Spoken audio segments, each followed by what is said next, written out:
সুদ ঘোষ আর বিচার, অন্যায় আর ব্যভিচার, নারী ধর্ষণ, নারী হরণ, মানুষ খুনে কাঁদছে বাংলার জমিন। বিদায় হতে চলেছে নবীজির রক্তে মাখা দিন। তবে মানুষ তোমরা জেনে রেখো, একদিন তোর সোনার শরীর থাকিবে না রে আর। মাটির মানুষ মাটির মাঝে মিশবে রে ধুলায়। কিসের টাকা কিসের বাড়ি, তুমি কিসের করো বাহাদুরি, সঙ্গে তোমার কেউ যাবে না, পুরুষ কিংবা নারী। বটবৃক্ষে কুল সমাহার কে দিল রে, লতার গাছে কদু, মৌমাছিরা কার আদেশে মৌসাকে দেয় মধু। শিমুল গাছে কে দিল রে নরম নরম তুলা, সকাল বেলায় কে উঠায় রে আবির আঙ্গারভি। পাখির কণ্ঠে কে দিল রে মিষ্টি মধুর গান।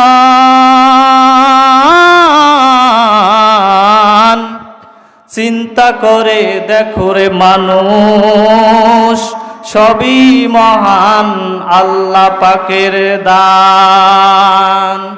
একটু কালিমা পড়ি, লা ইলাহা ইল্লাল্লাহ, জোরে লা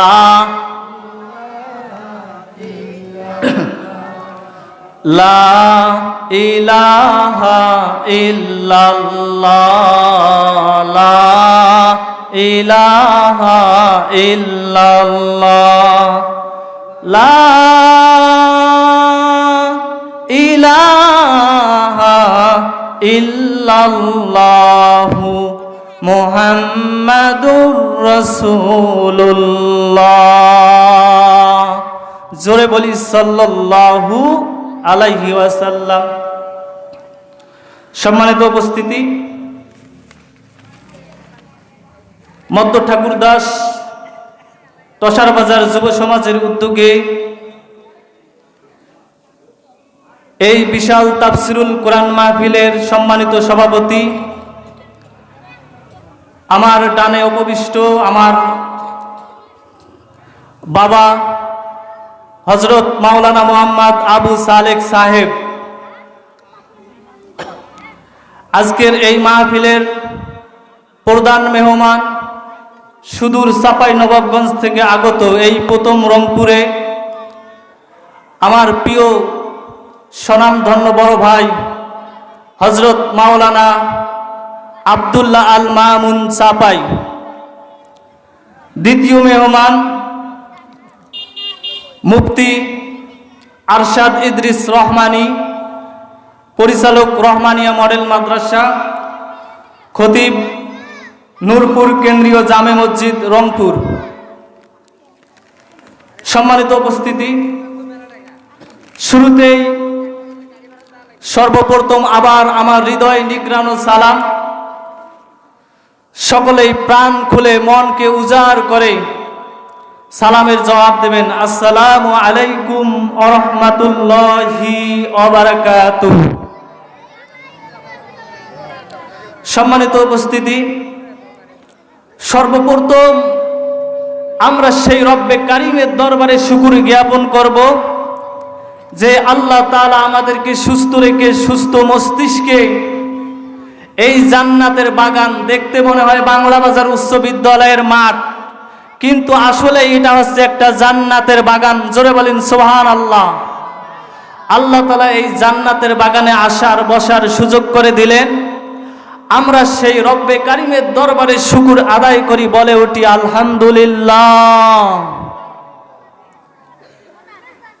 মানবতার মুক্তিদূত সাইয়্যিদুল মুরসালিন খাতামান নবীন, সেই নবীর দরবারে সংক্ষিপ্তভাবে দরুদ পেশ করি, সকলেই বলে উঠি সাল্লাল্লাহু আলাইহি ওয়াসাল্লাম।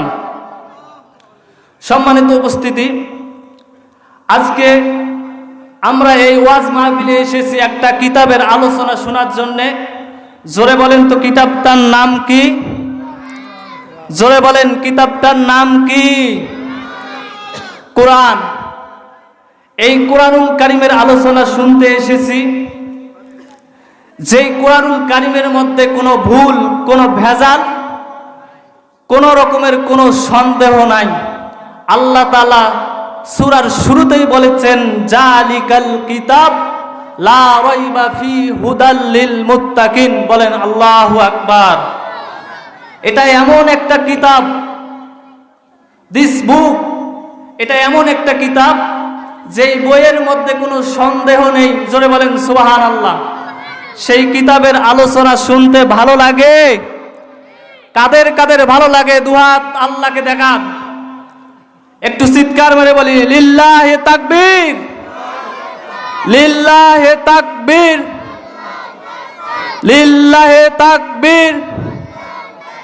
হাত নামান। এই ভালোবাসা আল্লাহর জন্য। জোরে বলেন কার জন্যে? প্রিয় বন্ধুগণ আমার, এই কিতাবটা এমন একটা কিতাব যেই কিতাবের মধ্যে কোনো ভুল নেই, কোনো ভেজাল নেই।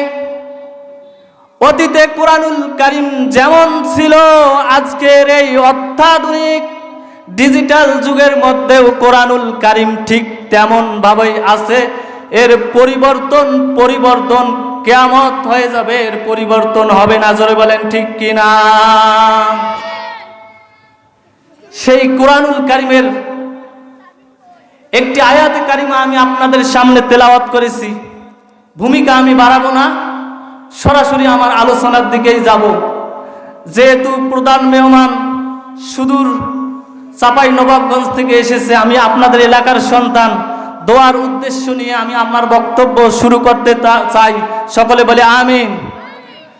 প্রিয় বন্ধুগণ আমার, আল্লাহ রাব্বুল আলামিন সূরা আশ-শূরা 38 নম্বর আয়াত, আল্লাহ রাব্বুল আলামিন বলতেছেন ওয়াল্লাযীনা ইসতাজাবু লিরাব্বিহিম ওয়া আকামুস সালাতা ওয়া আমরুহুম শুরা বাইনাহুম ওয়া মিম্মা রাযাকনাহুম ইউনফিকুন। জোরে বলি আল্লাহু আকবার। আল্লাহ রাব্বুল আলামিন বলতেছেন যারা তাদের রবের নির্দেশ মেনে চলবে। জোরে বলেন কার নির্দেশ মানতে হবে? আওয়াজ হয় না, একটু জোরে বলেন কার নির্দেশ মানতে হবে? আল্লাহর নির্দেশ যারা মেনে চলে, ওয়া আকামুস সালাত, সালাত কায়েম করে, ওয়া আমরুহুম শুরা, যারা মাশওয়ারা করে, পরামর্শ করে। জোরে বলেন পরামর্শের গুরুত্ব মর্যাদা আছে না নাই? চিৎকার মেরে বলেন আছে না নাই? যে কোনো কাজ করতে যাবেন পরামর্শ দরকার আছে না নাই? একটু আসতে হয়, একটু জোরে বলেন তো আছে না নাই? পরামর্শের দরকার আছে। আজকে আমাদের সমাজের মধ্যে পরামর্শ নাই, যার কারণে বাবা এবং সন্তানের মধ্যে দ্বন্দ্ব লেগে যায়। জোরে বলেন ঠিক কিনা? পরামর্শ নাই, মাশওয়ারা নাই, যার কারণে আমরা বিভিন্নভাবে লাঞ্ছিত, বেয়াজ্জিত। জোরে বলেন ঠিক কিনা? আজকে এই পরামর্শের জন্যই মুসলমানরা মার খেয়ে যাচ্ছে। গোটা বিশ্বের 65টি মুসলিম দেশ এই দেশগুলো যদি এক হয়ে পরামর্শ করত আর সিদ্ধান্ত নিত, আমরা ফিলিস্তিনের মুসলমানদের পাশে দাঁড়াবো, আমরা ইসরায়েলকে রুখে দেব, আমার বিশ্বাস আগামীকাল সূর্য ওঠার আগেই গোটা ফিলিস্তিনের মুসলমানরা বিজয় অর্জন করবে। জোরে বলেন ঠিক কিনা? কিন্তু পরামর্শ নাই, মাশওয়ারা নাই, যার কারণে মুসলমানরা ফিলিস্তিনে মার খায়, আপনার মায়ানমারে মুসলমানরা মার খায়, ভারতে মুসলমানরা মার খায়। কারণটা কি? কারণটা হচ্ছে মুসলমানদের মধ্যে পরামর্শ নাই, মাশওয়ারা নাই, যার কারণে আমাদের অবস্থা এই। জোরে বলেন ঠিক কিনা? অপারেটর ভাই একটু। প্রিয় বন্ধুগণ আমার, প্রিয় নবী হযরত মুহাম্মদ সাল্লাল্লাহু আলাইহি ওয়াসাল্লাম, তিনি একজন নবী, একজন রসুল হওয়ার পরেও যে কোনো কাজ করতেন পরামর্শ করে করতেন। সাহাবায়ে কেরামদের সঙ্গে এক হয়ে পরামর্শ করে সিদ্ধান্তে উপনীত হওয়ার পরে ওই কাজ করতেন। জোরে বলেন ঠিক কিনা? মনে পড়ে গেল হযরতে ইব্রাহিম আলাইহিস সালাতু ওয়াস সালামের কথা। জাতির পিতা ইব্রাহিম আলাইহিস সালাতু ওয়াস সালাম, জোরে বলেন নাম জানেন কি জানেন না? ইব্রাহিম এবং ইসমাইল জবের ঘটনা সবাই জানি, কিন্তু ঘটনা থেকে আমরা একটু যে বুঝবো সেই বোঝার ক্ষমতা আমাদের নাই। জোরে বলেন ঠিক কিনা? ইব্রাহিম আলাইহিস সালাতু ওয়াস সালামের সন্তান নাই, আল্লাহর কাছে ফরিয়াদ করলেন, রব্বি হাবলি মিনাস সলিহিনা ফাবাশশারনাহু বিগুলামিন হালিম। ইব্রাহিম আলাইহিস সালাতু ওয়াস সালাম আল্লাহর কাছে ফরিয়াদ করলেন, ও রব্বুল আলামিন, আপনি আমাকে একজন নেককার সন্তান দেন। আল্লাহ রব্বুল আলামিন জানিয়ে দিলেন, ফাবাশশারনাহু বিগুলামিন হালিম। ইব্রাহিম, আমি তোমাকে একজন নেককার শুভ সংবাদ, তোমাকে নেককার সন্তানের শুভ সংবাদ দিলাম। বলেন সুবহানাল্লাহ। কিন্তু আমার সন্তান নাই, আমি যাই কার কাছে? অন্যের কাছে যাই, পীরের কাছে যাই। আল্লাহর কাছে চাইতে হবে। জোরে বলেন কার কাছে চাইতে হবে? আল্লাহর কাছে চাইতে হবে। আল্লাহর কাছে চাবেন, নিশ্চয় আল্লাহ রব্বুল আলামিন আপনার চাওয়া, আপনার পাওয়াগুলো অবশ্যই পূরণ করবে। জোরে বলেন ঠিক কিনা? একটু জোরে বলেন ঠিক কিনা? ইব্রাহিম আলাইহিস সালাতু ওয়াস সালামের সন্তান এবার যখন বড় হলো, কোরআনুল কারীমের মধ্যে ডিটেইলস সূরা সফের মধ্যে আপনারা বাড়িতে গিয়ে দেখবেন, আল্লাহ পাক রব্বুল আলামিন যখন ইসমাইল আলাইহিস সালাতু ওয়াস সালামকে বড় করলেন, এবার ইব্রাহিম আলাইহিস সালাতু ওয়াস সালামকে আল্লাহ রব্বুল আলামিন স্বপ্নের মধ্যে জানিয়ে দিলেন, ও ইব্রাহিম, তুমি তোমার সন্তানকে কোরবানি করো, আন্নি আযবাহু, তুমি তোমার সন্তানকে কোরবানি করো। ইব্রাহিম আলাইহিস সালাতু ওয়াস সালাম আল্লাহর এই কথা শোনার পরে নিজের সন্তানের সঙ্গে পরামর্শ করলেন, ও আমার কলিজার টুকরা সন্তান, আল্লাহ রব্বুল আলামিন আমাকে স্বপ্নের মধ্যে জানিয়ে দিয়েছে, যদি তোমাকে কোরবানি করার মাধ্যম আল্লাহ তাআলা জানিয়ে দিয়েছে, এ সন্তান নে, এখন তুমি বলো আমি কিভাবে এই কাজ করব। সন্তানের সঙ্গে কি করতেছেন? পরামর্শ করতেছেন, মাশওয়ারা করতেছেন। আল্লাহ রব্বুল আলামিন সেই কথা পবিত্র কোরআনুল কারীমের মধ্যে রেকর্ড করে গোটা বিশ্ববাসীকে জানিয়ে দিচ্ছেন যে, গোটা বিশ্ববাসী তোমরা শোনো, আজকে মুসলমানদের এই ধস, এই অবস্থার কারণটা কি? কারণটা হচ্ছে আমরা পরামর্শ করি না, মাশওয়ারা করি না, যার কারণে আমাদের অবস্থা এই হয়েছে। জোরে বলেন ঠিক কিনা? প্রিয় বন্ধুগণ আমার, ইব্রাহিম আলাইহিস সালাতু ওয়াস সালাম এবার সন্তানকে বললেন, সন্তান রে, স্বপ্নের মধ্যে আল্লাহ তাআলা আমাকে জানিয়ে দিয়েছে তোমাকে জবেহ করার জন্য। এবার ইব্রাহিম তার সন্তানকে বললেন, ও ইসমাইল, এখন তুমি বলো তোমার অভিমত কি? ফানজুর মা তারা, তোমার অভিমত কি? এবার ইসমাইল আলাইহিস সালাতু ওয়াস সালামকে ইব্রাহিম আলাইহিস সালাতু ওয়াস সালাম বললেন, তোমার হাত এবং পা বেঁধে তোমাকে জবেহ করব। ইসমাইল বললেন, ও বাবা, আল্লাহ তাআলা আপনাকে স্বপ্নের মধ্যে যা জানিয়ে দিয়েছে আপনি তা বাস্তবায়ন করুন, আর আপনি বাস্তবায়ন করলে আমি সন্তানও এ প্লাস পাবো, আর আপনি বাবাও এ প্লাস পাবেন। দুজনেই আমরা সেই আল্লাহ তাআলার পরীক্ষায় A+ পেয়ে, গোল্ডেন A+ পেয়ে উত্তীর্ণ হব। বলেন সুবহানাল্লাহ। বাবা ছেলে কত সুন্দর পরামর্শ করতেছেন, আর এই পরামর্শ করার জন্যেই তাদের অবস্থান আল্লাহ তাআলা পবিত্র কোরআনুল কারীমের মধ্যে তুলে ধরেছেন। জোরে বলেন ঠিক কিনা? প্রিয় বন্ধুগণ আমার, কিন্তু আমরা পরামর্শ করি না। মনে পড়ে গেল হযরত ইউসুফ আলাইহিস সালাতু ওয়াস সালামের ঘটনা।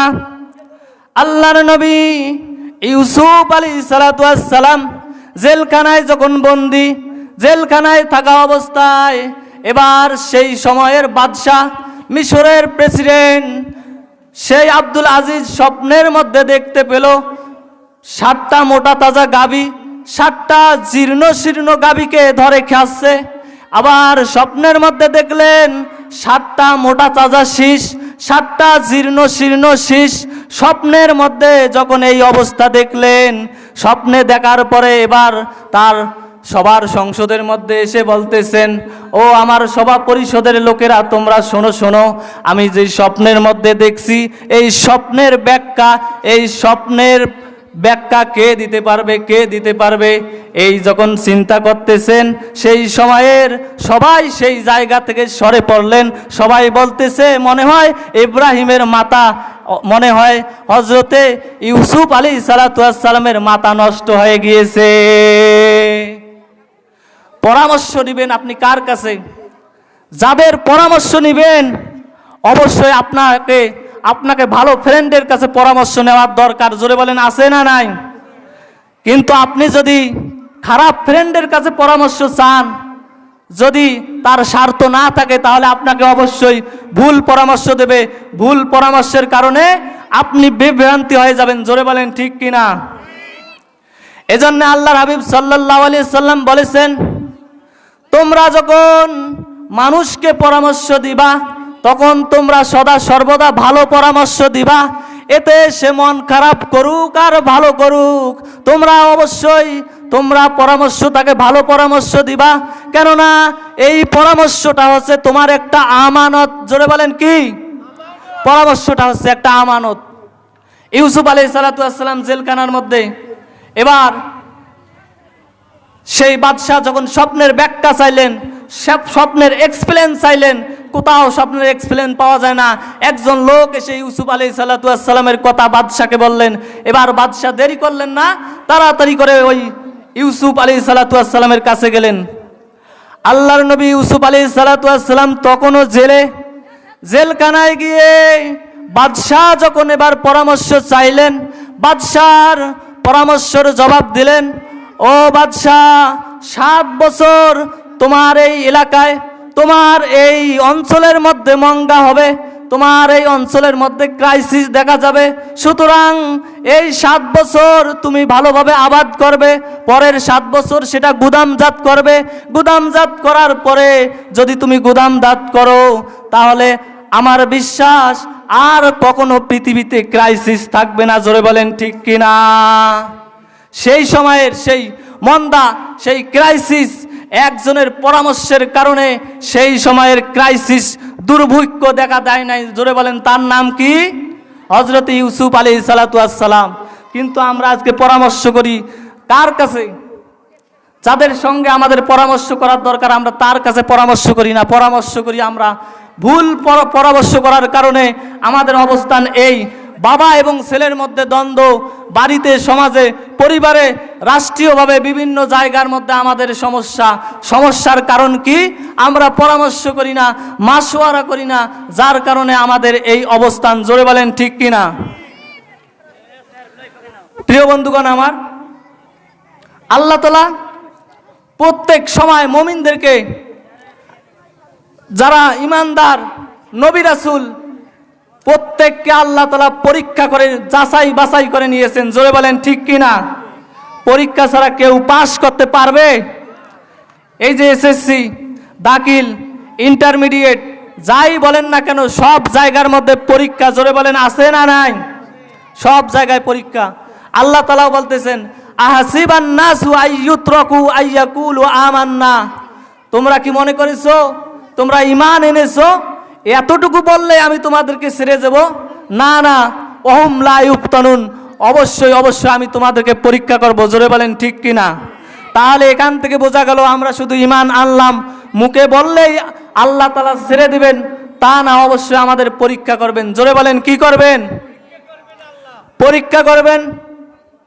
শুধু আমাদের পরীক্ষা করবেন তা না, আমাদের পূর্বে যারা এসেছিল, যেই সমস্ত নবী রাসূল সাহাবায়ে কিরামরা এই পৃথিবীতে এসেছিল, আল্লাহ তাআলা তাদেরকেও পরীক্ষা করেছেন, যার কারণে তারা পরীক্ষায় উত্তীর্ণ হয়ে আল্লাহর জান্নাতে চলে গেছেন। বলেন সুবহানাল্লাহ। তাহলে আমাদেরকে অবশ্যই আল্লাহ তাআলা পরীক্ষা করে নেবেন, পরীক্ষা করে যাচাই বাছাই করে তারপরে আল্লাহ তাআলা জান্নাত দিবেন। জান্নাত এমনি এমনি আল্লাহ তাআলা দিবেন না। জোরে বলেন দিবেন? এমনি এমনি আল্লাহ তাআলা জান্নাত দিবেন না, জান্নাত আল্লাহ তাআলা অবশ্যই পরীক্ষা করে নেবেন। কেননা আল্লাহ রাব্বুল আলামিন পরের আয়াতের মধ্যে বলেন, ওয়ালাকাদ ফাতান্নাল্লাযীনা মিন ক্বাবলিহিম ফালা ইয়া'লামান্নাল্লাহুল্লাযীনা সাদাকু ওয়ালা ইয়া'লামান্নাল কাযিবিন। আল্লাহ রাব্বুল আলামিন ঈমানের দাবিতে পরীক্ষা করবেন, ঈমানের দাবিতে কে সত্যবাদী, আবার ঈমানের দাবিতে কে মিথ্যাবাদী। তাহলে এখান থেকে বোঝা গেল ঈমানের মধ্যে ভেজাল আছে না নাই? জোরে বলেন আছে না নাই? ঈমানের মধ্যে ভেজাল আছে। সুতরাং যার ঈমান যত বেশি, আল্লাহ তাআলা অবশ্যই তাকে বেশি পরীক্ষা করবেন। যার কারণে আমরা দেখতে পাই বিভিন্ন সময়ে ভালো ভালো মানুষদের উপর নির্যাতন জুলুম এসেছে। জোরে বলেন ঠিক কিনা?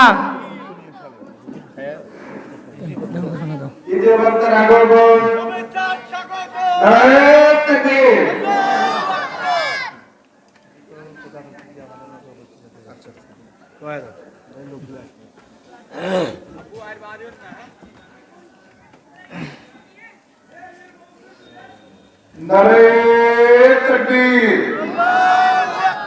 নারে তাকবীর। দ্বিতীয় বক্তার আগমন, দ্বিতীয় বক্তার আগমন। আলহামদুলিল্লাহ, আমাদের মাঝে আজকের মাহফিলের দ্বিতীয় বক্তা আল জামিয়াতুল করিমিয়া নুরুল উলুম জুম্মাপাড়া মাদ্রাসা সম্মানিত মহাপরিচালক হুজুরের সাহেবজাদা হযরত মাওলানা মোহাম্মদ মুফতি হযরত মাওলানা মোহাম্মদ আরশাদ ইদ্রিস রহমানী সাহেব হুজুর আমাদের স্টেজে উপস্থিত। তাই আমার এলাকার সমস্ত বন্ধুদেরকে বলবো, আপনারা আর বিক্ষিপ্ত অবস্থায় না থেকে খুব দ্রুত মাহফিলে এসে উপস্থিত হবেন। এরপরে আমাদের বিভিন্ন অতিথি এবং ওলামায়ে কেরাম আসতেছেন, আমরা সকলে মাহফিলে এসে উপস্থিত হই। আল্লাহ তাআলা প্রধান অতিথি আনারুল ইসলাম মায়া সাহেব সহ অনেক অতিথি আছেন, আপনারা সকলে দ্রুত মাহফিলে এসে উপস্থিত হই। আল্লাহ তাআলা আমাদের মাহফিলকে বরকতপূর্ণ করার জন্য আমাদেরকে উপস্থিত হওয়ার তৌফিক দান করুন। আমিন।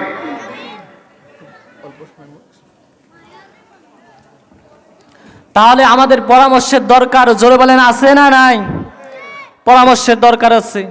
বিশ্বনবী সাল্লাল্লাহু আলাইহি সাল্লাম যখন মক্কা থেকে হিজরত করতে মদিনায় গেলেন, মদিনাতে যাওয়ার পরে মানুষদেরকে কিভাবে নামাজের জন্য আহ্বান করবে, কিভাবে মানুষদেরকে ডাকবেন পরামর্শ করলেন। পরামর্শের মধ্যে অনেক সাহাবী ছিলেন। পরামর্শ এক প্রকার হয়েছে বা হবে এমন সময় বিশ্বনবী সাল্লাল্লাহু আলাইহি সাল্লাম যখন এই কথা বললেন, বিশ্বনবী সাল্লাল্লাহু আলাইহি সাল্লাম যখন এই কথা বললেন, তখন বিভিন্ন জন সাহাবী বিভিন্ন মত বললেন। কোন সাহাবী বলতেছেন, ইয়া রাসূলুল্লাহ, ইয়া হাবিবাল্লাহ, আমরা মানুষকে নামাজের জন্য ডাকবো ঘন্টা ধ্বনি নিয়ে। জোরে বলেন কি দিয়ে? ঘন্টা বাজিয়ে। কেউ কেউ বলতেছেন, আমরা মানুষকে নামাজের জন্য ডাকবো আগুন জ্বালিয়ে। জোরে জোরে বলেন তো দেখি, আগুনের সাথে মুসলমানদের কি কোনো সম্পর্ক থাকতে পারে? জোরে বলেন থাকতে পারে? হ্যাপি বার্থডে, ম্যারেজ ডে, কিছু কিছু দিবস আমরা পালন করি এই আগুন দিয়ে। জোরে বলেন ঠিক কিনা? বিশ্বনবী সাল্লাল্লাহু আলাইহি সাল্লাম যখন পরামর্শ শেষ করলেন, পরামর্শ তখনও সিদ্ধান্ত এখনো হয়েছে বা হয় নাই, এমন এক পর্যায়ে এবার সবাই যখন বাড়িতে গেলেন, বাড়িতে গিয়ে যখন ঘুমিয়ে পড়লেন, ঘুমন্ত অবস্থায় একজন সাহাবী হযরতে আব্দুল্লাহ ইবনে যায়েদ আনসারী রাদিয়াল্লাহু তাআলা আনহু, হযরতে যায়েদ ইবনে আব্দুল্লাহ আনসারী রাদিয়াল্লাহু তাআলা আনহু এবার বাড়িতে গেলেন। যখন ঘুমালেন, ঘুমানোর সময় স্বপ্নের মধ্যে দেখতে পেলেন একজন আগন্তুক লোক, লোকটি হাতের মধ্যে একটা নাকুস, একটা ঘণ্টা ধ্বনি নিয়ে যখন স্বপ্নের মধ্যে তার সামনে হাজির হলো, এবার লোকটা সেই আব্দুল্লাহ ইবনে যায়েদ আনসারী রাদিয়াল্লাহু তাআলা আনহু সেই ঘণ্টা ধ্বনি দেখার পরে বললেন, এটা কি তোমার হাতের মধ্যে, এটা কি? এবার স্বপ্নের ওই লোকটি আগন্তুক ব্যক্তি বললেন, এটা আমার হাতে নাকুস, ঘণ্টা ধ্বনি। এবার আব্দুল্লাহ ইবনে যায়েদ আনসারী রাদিয়াল্লাহু তাআলা আনহু বললেন, ও আল্লাহর বান্দা, ওই নাকুসটি তুমি কি আমার কাছে বিক্রি করবা নাকি? এবার স্বপ্নের আগন্তুক ব্যক্তি বললেন, ও আব্দুল্লাহ, ও আল্লাহর বান্দা, এটা দিয়ে তুমি কি করবা? জোরে বলেন, এটা দিয়া কি করবা? এবার আব্দুল্লাহ ইবনে যায়েদ আনসারী বললেন, ও আগন্তুক ব্যক্তি, শোনো শোনো, গতকালকে মানুষকে নামাজের জন্য ডাকবো, পরামর্শ হয়েছে কিংবা হয় নাই, এমন একটা অবস্থা, পরামর্শ হয়েছে বা হয় নাই, সিদ্ধান্ত হবে হয় নাই, এমন এক অবস্থান। ও নবীর সাহাবী, তুমি যদি ওই ঘণ্টা ধ্বনি আমার কাছে বিক্রি করো, না দৌ বিহি ইলা সলা, আমি মানুষকে নামাজের জন্য এই ঘণ্টা ধ্বনি দিয়ে ডাকবো। এবার স্বপ্নের আগন্তুক ব্যক্তি বললেন, খৈরুল্লাকা আদুল্লাকা, আমি কি তোমাকে এর চাইতে উত্তম পরামর্শ দিব নাকি? এবার আব্দুল্লাহ ইবনে যায়েদ আনসারী বললেন, হ্যাঁ হ্যাঁ, যাও, তুমি কি উত্তম পরামর্শ তুমি দাও। এবার আগন্তুক লোকটি স্বপ্নের মধ্যে জানিয়ে দিলেন, ও আল্লাহর বান্দা, তুমি শোনো, স্বপ্নের মধ্যেই আজানের ধ্বনিগুলো আব্দুল্লাহ ইবনে যায়েদ আনসারী রাদিয়াল্লাহু তাআলা আনহুকে শিক্ষা দিলেন। বলেন সুবহানাল্লাহ, আল্লাহু আকবার, আল্লাহু আকবার। কানে বাজলেই হৃদয়ে লেগে যায়। বলেন সুবহানাল্লাহ। এই আজান যারা দেয় মুয়াজ্জিন, আমরা তাদেরকে দেখতে পারি না, জোরে বলেন ঠিক কিনা? আজকে আমার উস্তাদ আনোয়ার হুজুর, এনার বাবা একজন মুয়াজ্জিন ছিলেন, কত সুন্দরভাবে আজান দিয়েছিলেন, কিন্তু মুয়াজ্জিনের গুরুত্ব, মুয়াজ্জিনের মর্যাদা কি সেটা আমরা বুঝি না, জোরে বলেন ঠিক কিনা? আব্দুল্লাহ ইবনে যায়েদ আনসারী রাদিয়াল্লাহু তাআলা আনহু হতে বর্ণিত কিতাবুস সালাত বাবুল আজান, বিভিন্ন আঙ্গিকে হাদিসটি এসেছেন। হযরতে যায়েদ ইবনে আব্দুল্লাহ আনসারী রাদিয়াল্লাহু তাআলা আনহু বলেন, সেই দিন আমি সেই পরামর্শ সবার মধ্যে ছিলাম, পরামর্শ হবে কিংবা হবে না, এমন একটা অবস্থায় যখন আমি আজানের প্রস্তাব দিলাম, এবার বিশ্বনবীর কাছে যখন আমি গেলাম, বিশ্বনবীকে বললাম, ও সাহাবী, ও আল্লাহর হাবিব সাল্লাল্লাহু আলাইহি সাল্লাম, আপনি শোনেন, গতকালকে পরামর্শ হওয়ার পরে বাড়িতে গিয়ে যখন আমি ঘুমিয়ে পড়লাম, স্বপ্নের মধ্যে একজন আগন্তুক ব্যক্তি এসে আমাকে বলল, মানুষকে ডাকার জন্য আমি তোমাকে উত্তম পরামর্শ দিব নাকি? আমি বললাম, হ্যাঁ হ্যাঁ, তুমি দাও। তখন লোকটি আমাকে স্বপ্নের মধ্যে আজান শিক্ষা দিলেন। এবার বিশ্বনবী হযরতে যায়েদ ইবনে আব্দুল্লাহ আনসারী রাদিয়াল্লাহু তাআলা আনহুকে বললেন, ও নবীর সাহাবী, তুমি শোনো, তোমার গলা নিচু, তোমার চাইতে বেলাল রাদিয়াল্লাহু তাআলা আনহুর গলা একটু উঁচু, সুতরাং আজান দেওয়ার জন্যে হযরতে বিলাল রাদিয়াল্লাহু তাআলা আনহুকে ডাক দাও। বিলাল রাদিয়াল্লাহু তাআলা আনহু যখন আজান দিলেন, আজান হযরতে ওমর রাদিয়াল্লাহু তাআলা আনহুর কানে গেলেন। হযরতে ওমর রাদিয়াল্লাহু তাআলা আনহুর ঘুম যখন ভেঙে গেল, ঘুম ভাঙার পরে এবার মদিনার সেই মসজিদে যখন আসলেন, বিশ্বনবীকে বললেন, ইয়া রাসূলুল্লাহ, ইয়া হাবিবাল্লাহ, গতকালকে পরামর্শ হলো এক ধরনের, আর আপনি সিদ্ধান্ত দিলেন এক রকমের, ব্যাপার কি ও নবীজি, আপনি বলেন। বিশ্বনবী বললেন, ও ওমর, যেই সিদ্ধান্তটা গ্রহণ করা হয়েছে আমার একার জন্য না, হযরতে যায়েদ ইবনে আব্দুল্লাহ আনসারী রাদিয়াল্লাহু তাআলা আনহু স্বপ্নের মধ্যে যেই বাক্যগুলো শিখিয়েছে, সেই বাক্যগুলো দিয়ে আজান দেওয়া হয়েছে। হযরত ওমর বললেন, ইয়া রাসূলুল্লাহ, ইয়া হাবিবাল্লাহ, গতকালকে পরামর্শ সভা থেকে বাড়িতে যখন আমি গিয়েছিলাম, বাড়িতে যাওয়ার পরে ঘুমের মধ্যে, স্বপ্নের মধ্যে হযরতে যায়েদ ইবনে আব্দুল্লাহ আনসারী রাদিয়াল্লাহু তাআলা আনহু যেই স্বপ্নে আজান শিখেছেন, আমি ওমর রাদিয়াল্লাহু তাআলা আনহু আজান শিখেছি। বলেন সুবহানাল্লাহ। কিন্তু আমরা পরামর্শ করি না। যেই নবী আকাশের দিকে তাকালে ফেরেশতা আসতেন, যেই নবীকে আল্লাহ মহব্বত করতেন, সেই নবীর পরামর্শের কোনো দরকার ছিল না, তারপরেও পরামর্শ করতেন, মাশওয়ারা করতেন। কিন্তু আমরা মুসলমান মাশওয়ারা করি না, পরামর্শ করি না, যার কারণে বিভিন্ন জায়গায় 200 কোটি মুসলমান হওয়ার পরেও মুসলমানরা মার খাই। জোরে বলেন ঠিক কিনা? আমরা বিভিন্ন জায়গায় মার খাই। আজকে গোটা বিশ্বের 65টি দেশের মুসলমান যদি এক হয় আর নারায়ে তাকবীর আল্লাহু আকবার স্লোগান তুলে আর যদি পরামর্শ করে সিদ্ধান্তে উপনীত হয়, আমরা ফিলিস্তিনের মুসলমানদের পাশে দাঁড়াবো। আমার বিশ্বাস আগামীকাল সূর্য ওঠার আগেই মুসলমানরা বিজয় লাভ করবে। জোরে বলেন ঠিক কিনা? সম্মানিত উপস্থিতি, আমার পরে দ্বিতীয় মেহমান, যেহেতু ওনাকে বসে রেখে আলোচনা করা এটাও ঠিক না, বেয়াদবের খেলাফ। সুতরাং আপনাদের দোয়ার উদ্দেশ্য নিয়ে আমি আমার বক্তব্য এখানেই শেষ করতেছি।